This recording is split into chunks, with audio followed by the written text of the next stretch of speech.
Goeiedag en welkom by die Woord in Diepte. Vandag is my vrou weer hier saam met my, Eileen. Ja, en ons het extra, Dit is 3 vandag wat saam met ons opneem. ja, so kom ons gaan maar net voort met ons tema. En dit is, Nog steeds om hemel en aarde te verenig. en vandag se onderwerp is, Volmaak in Christus. kom ons bid saam voor ons begin. Here, dankie vir die voorreg dat ons u woord kan open. Ek bid asseblief spesiaal dat u ons harte, ons verstand sal helder maak en ons gedagtes gefokus en gerig sal hou op u en Here dat u die Heilige Gees sal stuur om dit vir ons duidelik te maak. Dat dit nie ons eie gedagtes en idees en opinies sal wees nie, Here, maar dat dit ons u waarheid sal sien vir wat dit is. Dis my gebed in u naam alleen. Amen. Ons kernteks vir vandag is uit Kolossense 2, vers 16 en 17. Laat niemand julle dan oordeel in spys of in drank of met betrekking tot 'n fees of nuwe maan of Sabbat nie, wat 'n skaduwee is van die toekomstige dinge, maar die liggaam behoort aan Christus. Ek dink dit is eintlik half die opsomming van 'n gedeelte wat ons nou verder weer gaan lees. Ja, Of nie net 'n opsomming nie, maar dit bring konteks tot. Ja. Dit is my eintlik weer mooi om te sien dat die tempelsisteem waarvan hier nou gepraat word in vers 17, die skaduwee van die toekomstige dinge. Dit is my eintlik so mooi dat elke liewe item in daardie tabernakel wys na Jesus. absoluut. Ja. En wat vir my uitstaan uit hierdie kernteks uit, en ons gaan definitief nou weer terugkom na dit, ons gaan dit nou nie so los nie, maar is die einde van dit, het sê, maar die liggaam behoort aan Christus. En so die fokuspunt is wat ons al reg deur hierdie studie reeks gesien het, is altyd terug na Christus toe. Nee, die fokus is altyd op God. Dis ons meer aanbieder. Ons fokus is altyd op God. En nie op enigiets anders nie. Want dan kan ons by die waarheid uitkom. Om te verstaan dat ware volmaaktheid slegs in Christus gevind word en nie deur filosofie, seremoniele wette of menslike tradisies nie. En om hierdie waarheid persoonlik toe te pas in 'n tyd vol geestelike verwarring. So ons sien in vandag se wêreld is daar werklik verwarring. Geestelik en in alle opsigte is daar verwarring. En baie keer word kennis en sogenaamde wysheid gefondeer op filosofie Ja. en op dinge wat die wêreld sien as kennis en insig. Maar dit is nie waar ware wysheid vandaan kom. So ons gaan vandag bietjie kyk oor wat is die fondasie? Wat is die fondasie? Dit sluit nou in by die volgende gedeelte wat ons nou gaan kyk, en dit is die wysheid van en kennis oor God. Ja, en dit is die kernpunt. Dit is wat verwarring kan voorkom. Presies. So Paulus skryf terwyl hy in die hegtenis sit. Hy het die Kolossense nog nooit persoonlik besoek nie. Ons sien die boek wat hy vir die Kolossense geskryf het, was toe hy 'n gevangene was, maar hy het groot hartseer oor hulle geestelike welstand gehad. Valse leraars het hulle filosofiese en Joodse seremoniele insigte gebruik om die gelowiges weg te lei van Christus as die enigste bron van die redding en wysheid. En op daardie punt sien ons dit baie duidelik vandag, presies dieselfde. Ons sien dat mense word weggelei van Christus af en van die karakter wie God werklik is. En dit is hoekom ons sien waar mense mislei word deur die dinge wat jy amper nie kan dink, soos maar, hoe kan mense val vir dit? Hoe kan mense val vir daardie? So, hoe is dit moontlik dat mense kan glo dat jy weet dat Christus 'n geskape wese is? Ons het laasweek daarna gekyk. Dan vra jy daai vraag vir jouself, hoe is dit moontlik dat jy by 'n punt kan kom dat jy kan sê die Skepper is 'n skepsel? God, dis godslasterlik, Ja.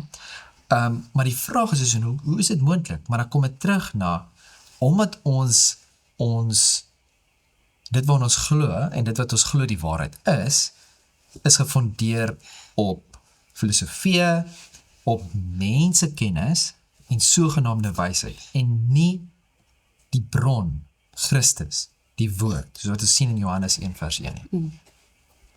Maar kom ons gaan dan terug na Kolossense toe, vanaf hoofstuk 2 vers 1 tot 8. Want ek wil hê dat julle moet weet wat 'n groot stryd ek oor julle het, soos wat hy gesê het, dat hy daardie medegevoel het. En oor die wat in Laodicea is en almal wat my aangesig in die vlees nie gesien het nie, dat hulle harte vertroos mag word, deurdat hulle saamgevoeg word in die liefde en tot alle rykdom van die volle versekerheid van insig, om die verborgenheid te leer ken van God en van die Vader en van Christus, in wie al die skatte van wysheid en kennis verborge is. Dit sê ek, sodat niemand julle mag verlei met drogredes nie. Want al is ek ook na die vlees afwesig, tog is ek by julle in die gees, en ek verbly my om julle goeie orde te sien, in die vastheid van julle geloof in Christus. Soos julle dan Christus Jesus die Here aangeneem het, wandel so in hom, gewortel en opgebou in hom en bevestig in die geloof, soos julle geleer is, terwyl julle daarin oorvloedig is in danksegging.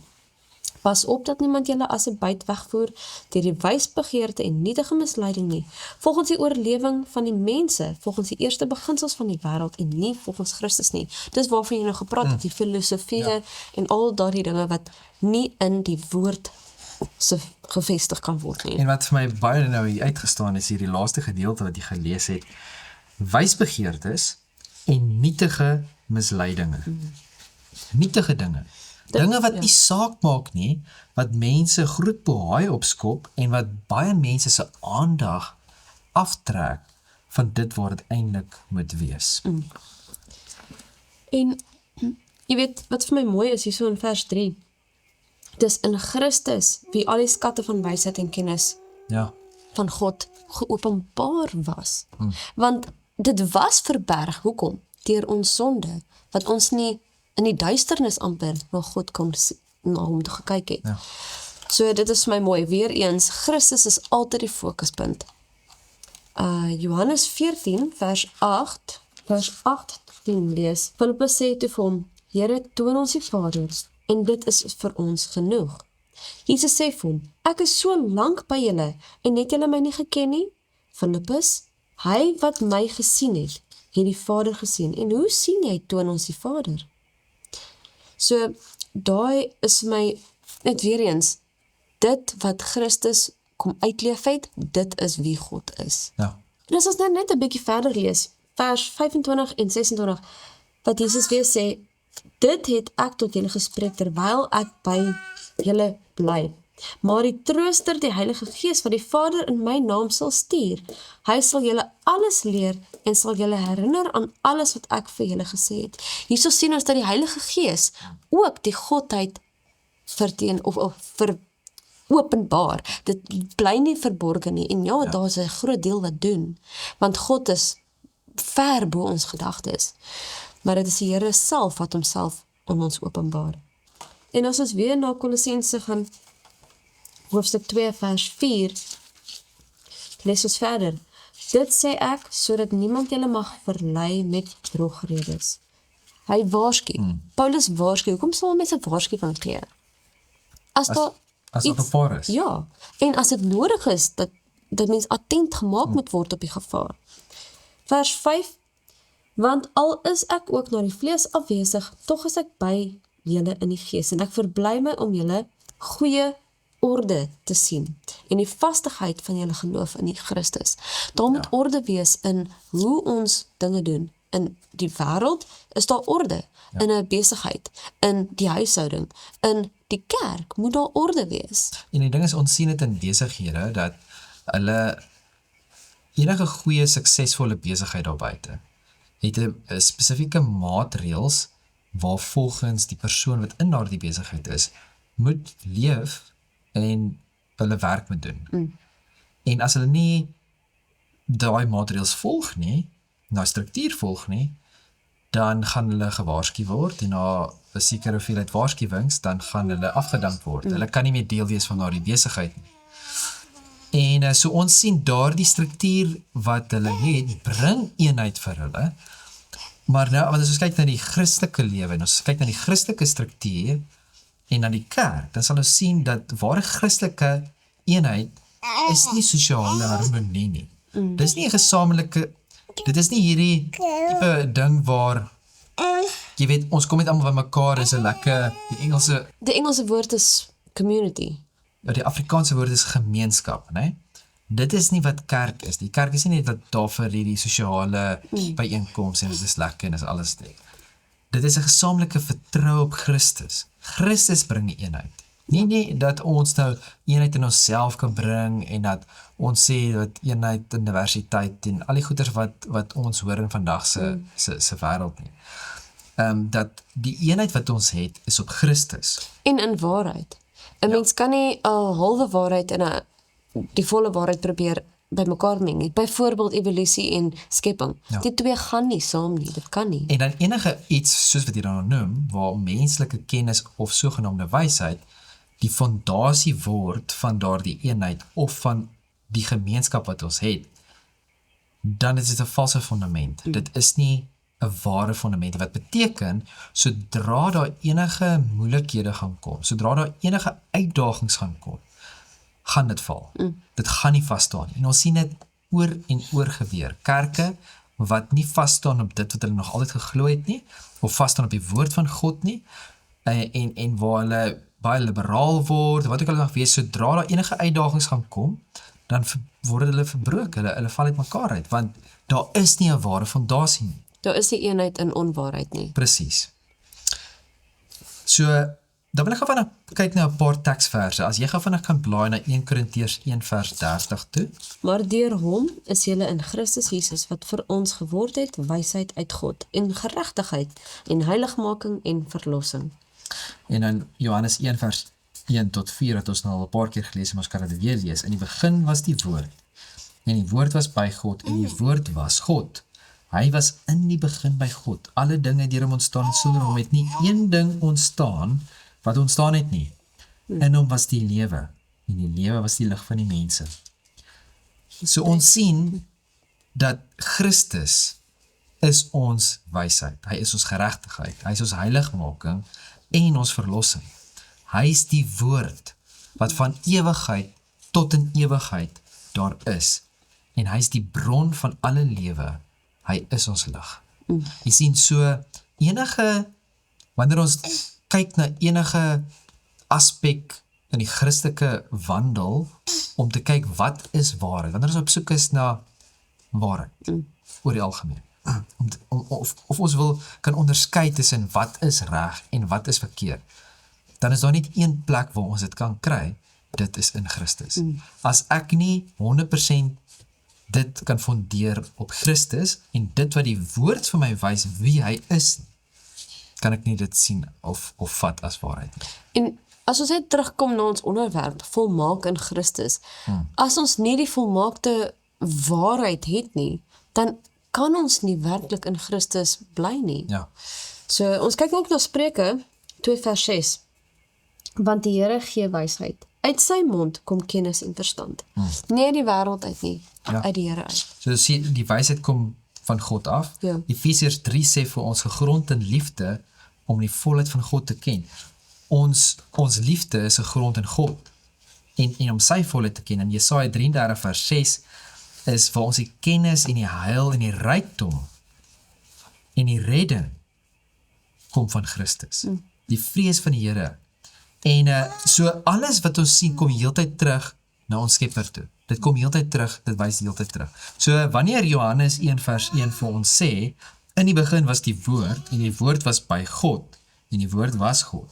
Wanneer ons die woord vashou, wanneer ons die Bybel by ons het, dan moet ons weet dat enige tyd wanneer ek dit lees en die gedeelte wat ek lees, nie vir my wys na Christus toe.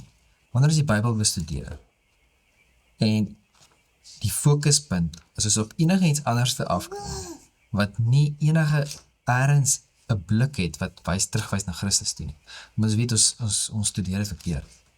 Want baie keer sal ek sien wanneer mense kom met in die Bybel gebruik om hulle opinies te probeer staaf en so voort, dan kan ek baie duidelik sien as jy sê, dit is wat hulle probeer doen. Soos hulle gebruik die Bybel vir hulle eie doeleindes. Dan het al reeds 'n idee waarna toe hulle kom. Ja, so die Bybel is nie daar dat ons dit kan gebruik soos wat ons dit wil en jy weet wat ek sê, soos die hele punt is die woord van God is 'n openbaring van God se karakter.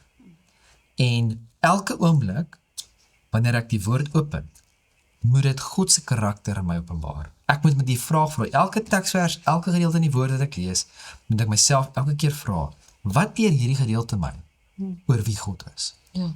Dis die eerste en belangrikste vraag. En die tweede een is, wat leer dit oor myself? Ja. Verstaan jy, so, eers sal ek sien, wie is God, en dan sal dit my wys, wie is ek? En dan besef ek, ek het God nodig. Ja. Jy sien, en dit is daai struktuur wat ons moet volg, want andersins is ons fokus op alles behalwe waar dit moet wees, en dan gaan ons nooit die waarheid ontdek.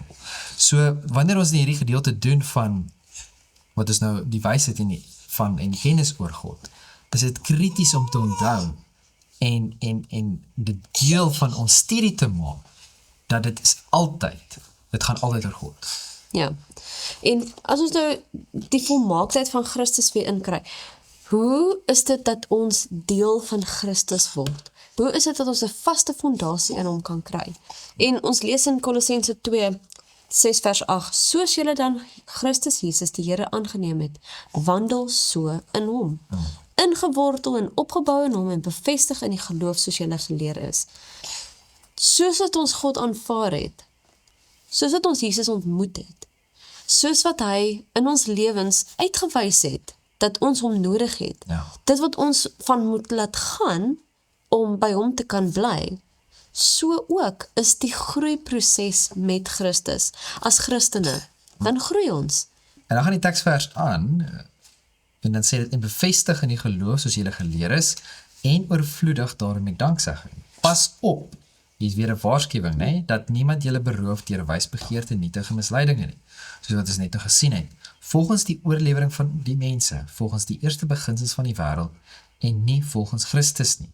So ons sien baie duidelik dat hy kom met hierdie waarskuwing, van pas op, dat mense nie ons beroof. Waarvan word ons beroof? Jy sien, God wil homself aan ons openbaar. God wil vir ons die ewige lewe gee. Verstaan, is hierdie groot gawe wat die Here vir ons wil gee, Johannes 10 wat vir ons sê, hy wil vir ons 'n lewe van oorvloed gee. So dit is hierdie gawe wat God vir ons wil gee, maar die vyand wil ons beroof. En die vyand het ook sy werkers. Hy het ook die mense wat hy mislei het en wat vir hom werk. En hulle missie is om ons te beroof van dit wat God vir ons wil gee. So, en hulle gebruik wysbegeertes en nietige misleidinge. Verstaan jy? En ons kan nie, en enigiets wat ons in glo, of wanneer ons met onderskeid is en wat is reg en verkeerd, kan ons nie fokus verloor met enige van hierdie tipe dinge nie. Ons moet heeltemal vir onsself vra, is hierdie nie miskien deel van hierdie nietige misleiding nie? Is hierdie miskien nie iets wat my aandag gaan aftrek van waar dit eintlik moet wees nie? Want daar is so baie dinge vandag, in vandag se lewe, wat ons aandag wil aftrek van waar dit eintlik moet wees. En baie keer is dit met 'n skynsel van waarheid, of 'n skynsel van dit wat vir ons nou belangrik is, as ons politiek dophou, of as ons profeseë en politiek dophou. Dit kan 'n mens so besig hou, dat mens eintlik die punt mis. Ja. Ja. En die ding is, ons weet, profesie is vir ons gegee. Ja. Ons moet nie daai punt... Ja, ons kyk dit dan nie. Ja, so die ding is, die Bybel is vol profesie, die Bybel is vol van hierdie, waar hy wys dat die eindtyd, en al die tipe van dinge, maar, ons kan ook baie keer die Bybel gebruik, soos wat ons vroeër genoem het, vir ons eie doeleindes, en dinge inlees wat nie daar is nie, en dan heeltyd dit hier en daar, en ek wil amper sê die hyped up boodskap maak, as ek al Engelse woord mag gebruik, nee, dat ons mense se aandag wegvat van Christus af en dit heeltyd fokus op gebeure in plaas van die een wat agter alles sit. As ons Kolossense 2 vers 6 net weer kan lees, soos julle dan Christus Jesus die Here aangeneem het, wandel so in hom, gewortel en opgebou in hom en bevestig in die geloof, soos julle geleer is, terwyl julle daarin oorvloedig is in danksegging. Jy weet, baie keer is Christelike groei, ons maak dit ingewikkeld. En dit is nie nodig nie. Ons maak dit van onsself moeilik. Ja. En eintlik is dit, as ons in die Here bly, as ons ingewortel is met hom.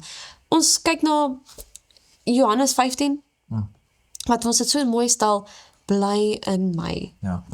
En Ek dink net aan André wat nou so 'n pragtige illustrasie se gegee het van die wynstok of van 'n plantjie se groei en dat elke fase van daai plantjie volmaak is vir sy fase. Ja. En totdat hy vrug het, daar's 'n volmaaktheid waarna toe ons moet groei. Soos wat ons Christus aangeneem het, dit is nie waar ons stop nie. Ons moet groei. Anders is daar nie 'n werklike koneksie met God nie. So ek dink as ons die eenvoud daarvan ervaar of die eenvoud daarvan oordink dat ons in Christus moet bly. Richard, wat beteken dit vir jou? Hoe sou jy dit prakties stel om in Jesus te bly, om jouself aan God oor te gee, om daardie volle oorgawe te maak? Hoe lyk dit vir jou? Wat beteken dit vir jou? Wel, die heel eerste ding is as ek vat met persoonlik my lewe. Dis ons het groot geword in 'n musikale familie. So ons het baie keer opgetree voor mense, musiek gespeel en so voort. En van kleins af het my ouers vir my geleer dat mense gaan kom en ek wil amper sê of eer betoon. Soos in hulle gaan vir jou sê, "Sjoe, dit was so wonderlik, dit was so mooi, dit was so wat ook al dit mag wees." En hulle het ons geleer dat ons moet altyd sê dit is God se talent, ons gebruik dit en dit is alle eer is aan hom, né? En ek is dankbaar dat hulle dit vir ons geleer het. Want dit kan in jou kop toe gaan. Jy kan sê, want as 'n klomp mense oor 'n tydperk die hele tyd oor en oor en oor, veral as 'n kind, dis nie eintlik goed nie. Jy hoor wat ek sê, dis maar dit hou net aan en aan en aan. Nie dat komplimente negatief is, my verkeerd verstaan nie, maar dit kan gevaarlik wees, dat ek dit so stel. En wat ek naderhand besef het, nou 'n klompie jare later, is dat hoe meer ek die Bybel bestudeer en hoe meer ek sien wie ons is as mens en wie God is, besef ek net dat, want ek het vandag weer daar gepraat en so het dit al genoem, is dat die enigste reg wat ons het is tot die dood. Ons het gesondig en die loon van die sonde is die dood. En as gevolg daarvan, enige iets wat ons het, is genade en genade alleen. Verstaan jy? So elke oomblik wat ons leef, is genade. Dis as gevolg van Christus, is gevolg van ons Skepper, wat toelaat dat ons kan leef. Verstaan, hy is die een wat ons aan die lewe hou. Dit is sy asem wat in my is, dit is sy lewe wat in my is.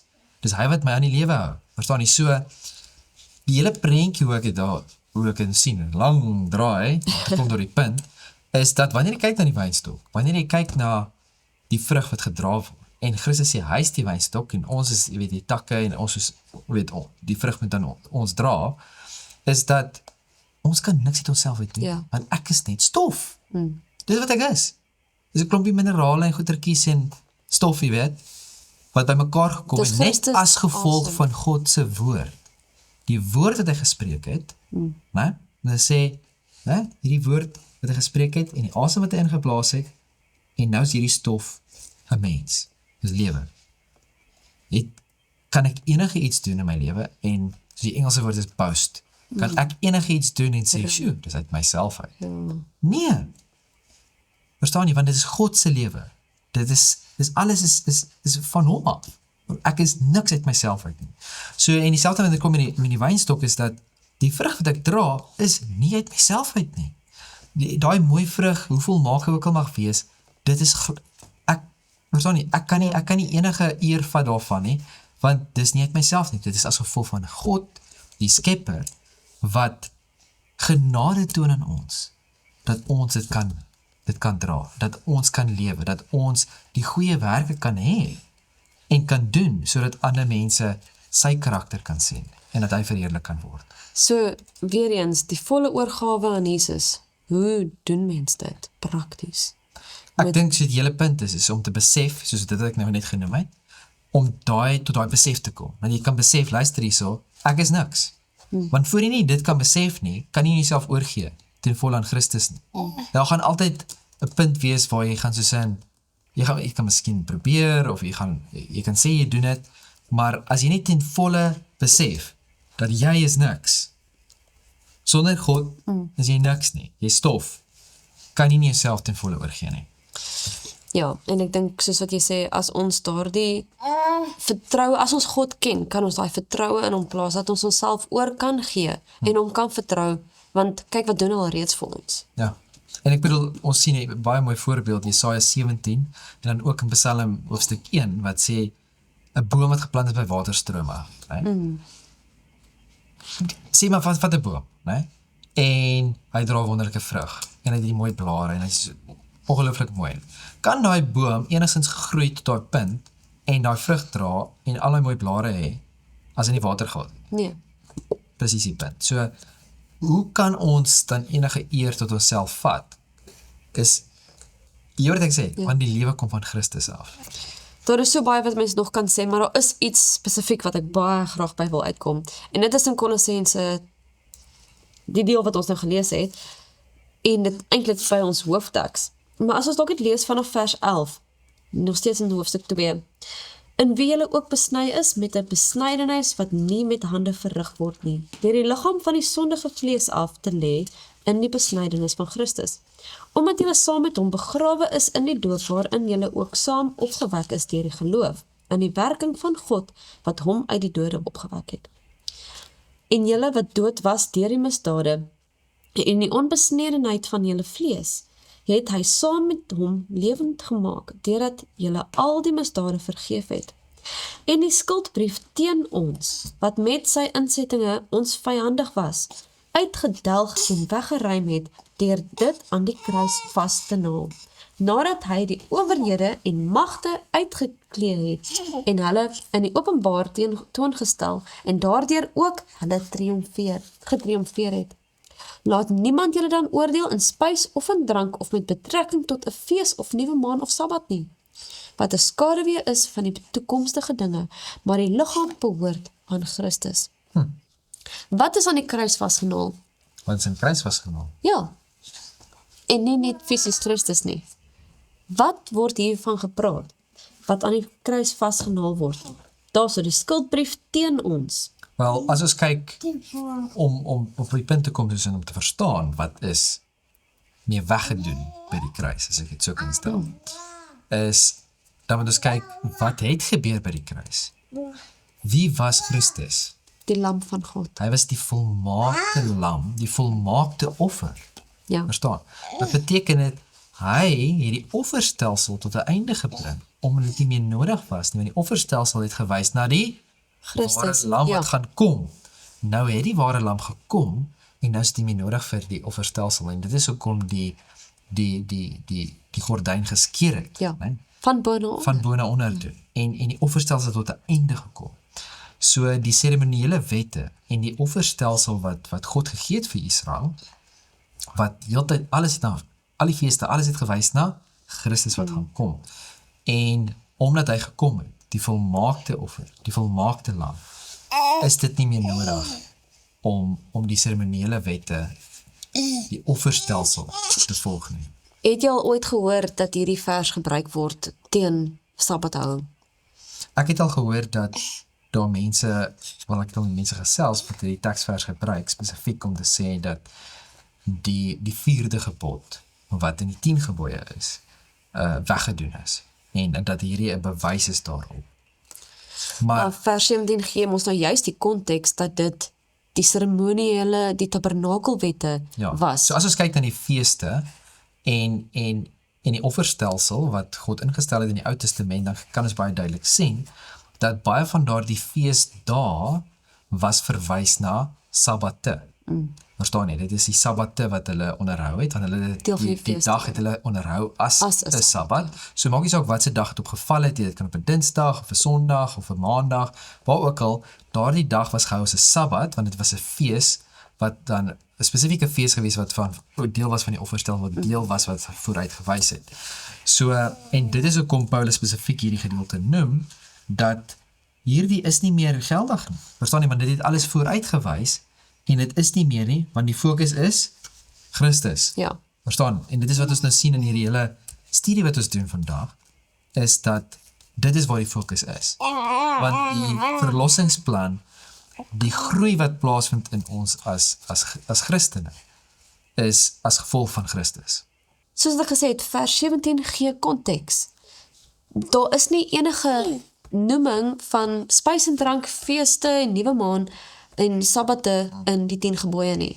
Dit word slegs by die tabernakelsisteem genoem. Amen. Ja, amen. Ja.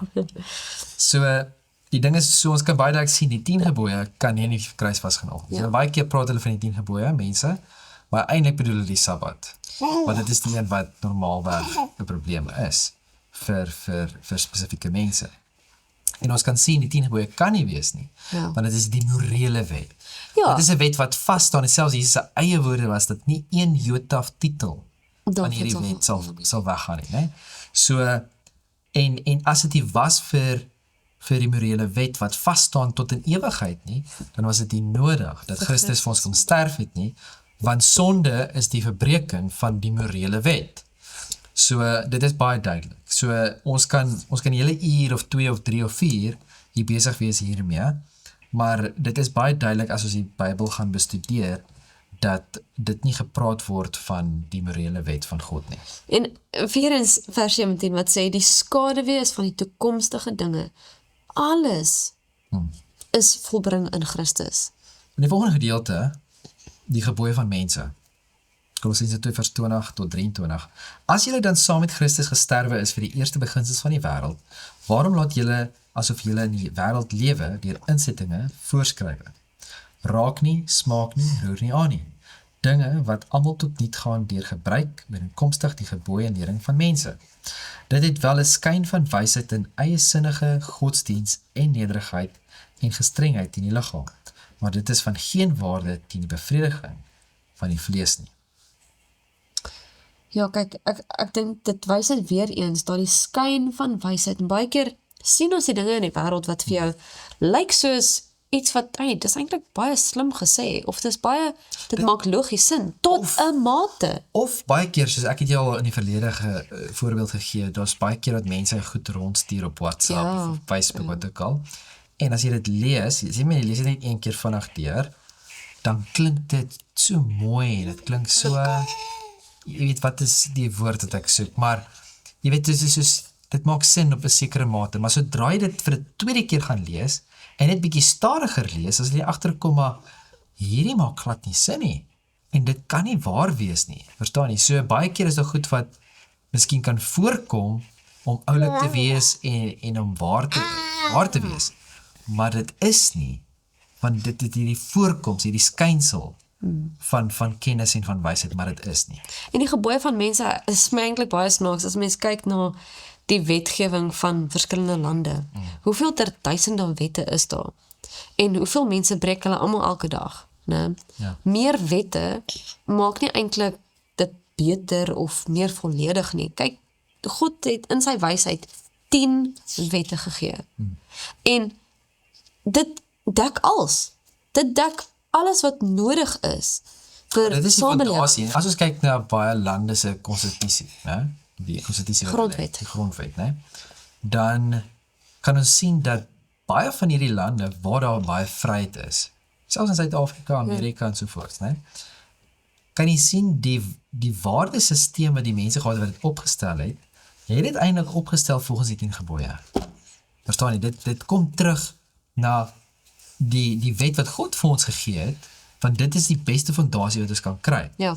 Nou op die punt wat jy genoem het, soos al die duisende wette wat daar is, ja, dit is soos baie keer soos, as jy gaan na verskillende lande toe, baie keer, ek wil sê amper nonsens wette, maar soos in goeders wat nie regtig sin maak nie, wat ook al mag wees, want iemand het iets aangevang en het hulle wet gemaak daarvoor. Dan het hulle daai gedoen en dan het hulle 'n wet gemaak. En al die tipe van goed. Maar die hele punt, dit kom altyd terug na wat is die struktuur, wat is die fondasie wat God vir ons gegee het, want dit is waar ware vryheid is. En is ongelooflik as jy kyk byvoorbeeld. Ek het nou die dag ek gedeelte gelees van die grondwet van Suid-Afrika en as ook Amerika. En dit is my baie interessant is dat hierso is daar wetgewing, né? En dit bring vryheid. Ja. Dieselfde met die morele wet, die 10 gebooie wat God vir ons gee, is mense kan dit sien soos in ja, dit maak dit ek nie mag dit nie, mag nie dat nie. Maar vir die persoon wat dit volg, is net vryheid. Kyk, en as almal die morele wet van God gevolg het, sou almal in vryheid kon loop en nie bang wees vir 'n aanval nie. Almal sou die vrymoedigheid gehad het om Daar sal ware vreugde en vriendskap, vrede gewees het, ja, as mense dit gevolg het. So, en dis die verskil tussen wanneer menslike kennis gebruik word en wanneer God se kennis en die wysheid wat hy vir ons gee in die woord gebruik word. ja, en Paulus sluit dan nou juis hierso die hoofstuk af. Ons maak nog nie toe nie, maar hy sluit die hoofstuk af hierso met 'n sterk waarskuwing. Die valse leersaars se stelsel lyk net indrukwekkend, maar dit hou nie water nie. Ja. Wat is die grootste menslike behoefte? Dit is om verander te word. Dat Christus die een is wat ons kan verander, want geen wet het tog enige iemand gehelp om te groei as 'n persoon en beter te word nie. Ja. Wette kan vir jou 'n struktuur gee, maar dit kan nie die hart verander nie. Kan jy wys wat is reg en wat is verkeerd, Ja. en dit is baie belangrik. Maar die motiewe van die hart en om ons te kry op 'n punt waar ons graag dit wil doen. Verstaan jy? Dit is waar dit neerkom, om daai dissipline te leer en ek wil amper sê die motivering te hê daarvoor. Want is baie keer mense sukkel om motivering te hê of die inspirasie te kry om te doen wat reg is. Ja. Verstaan jy? Want ons is met die duisende jare van die sondige natuur van ons, neig ons om te wil sondig. Ons neig na die verkeerde toe. En wat ons sien in vandag se wêreld is dat hierdie neiging na sonde word genormaliseer en gesê maar dis oukei. Verstaan jy, ons God aanvaar jy net soos wat jy is. En dit is nie moontlik nie. God kan ons nie aanvaar nie soos wat ons is. Hy neem ons aan soos wat ons is. Ja. Maar dan wil hy hê daar moet 'n proses begin van verandering soos wat jy nou genoem het. En dit is waar die verlossingsplan inkom. Dit is waar dit inkom dat hierdie groeiproses wat in ons moet plaasvind. Ons het een manier en ons het in die begin gesien.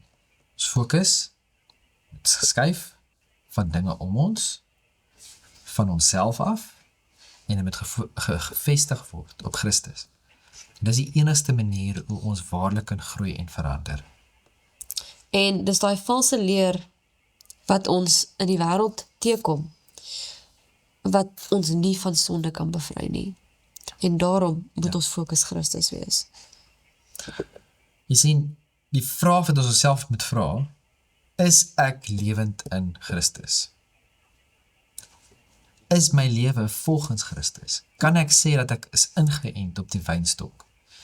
Want gehoorsaamheid wat uit Christus is, vloei in ware vrug. Dit is waar ware vrug vandaan kom. Dit is nie van, soos wat ons vroeër genoem het, dat dit enigstens uit myself het kan kom. Of dat my menslike kennis of enigiets soos dit ons kan bring op 'n punt waar ons kan sê, nou het ek volmaaktheid verkry, of nou het ek op 'n punt gekom waar ek goed genoeg is. Ja.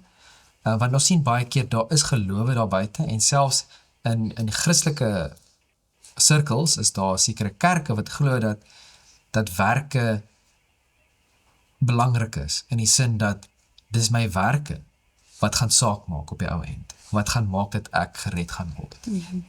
En ja, werk is belangrik, soos wat ons op 'n vroeër episode al genoem het, is die werke is daar om God te verheerlik, maar dit is 'n uitwerking, omdat ons ingeënt is. Dus die vrug wat gedra word, is nie as gevolg van, ek moet nou vrug dra, sodat ek gered kan word. Ek moet nou vrug dra, sodat ek ingeënt kan word. Ja. Ronnie, dit is soos hulle sê die die perde voor die karre, of agter die karre, in plaas van, dit is nie hoe dit werk nie. Is soos, omdat ek ingeënt is, omdat ek kies het, dat ek my lewe oorgee aan Christus, daarom kan ek vrug dra. Daarom is daar goeie werke. Nie andersom. Ja. En as ons daai laaste gedagte net wil saamvat. Net soos mense in die apostelse tyd probeer het om geloof in die skrifte deur middel van die oorlewing en die filosofie te vernietig, so trag die vyand van geregtigheid in ons tyd om siele deur middel van die aangename idees van die hoër kritiek, evolusie, spiritisme, teosofie en panteïsme op verbode paaie te lei. Die volgeling van Christus sal die droogredes teekom, waarteen die apostel die gelowiges in Kolosse gewaarsku het. Hy met sy stem in duidelike bevestiging van die ewige waarheid van die skrifte laat hoor. Met sy oë op Christus gefestig, moet hy doelgerig op die aangewese weg voortbeweeg en alle leerstellings verwerp wat nie met sy, Jesus, se leer ooreenstem nie. Ons moet onsself afvra of ons nie dalk ergens in ons lewens iets op ons eie krag probeer doen, waarmee ons ander sukkel en dit nie reg kry nie, of 'n skynsel van sukses het. Ek dink ons moet vir die Here bid om ons te help. Kom ons bid. Hemelse Vader, ons sê dankie dat ons altyd U kan vertrou, dat ons altyd onsself kan aan U oorgee. Help ons om ingeënt te wees, dat U deur ons kan werk, Here, dat U vir ons vrug sal bring, Here, dat ons U naam kan verheerlik, dat ons nader aan U sal kan kom, dat ons deel van U kan wees, dat U in ons sal lewe. Ons bid dit in Jesus naam. Amen.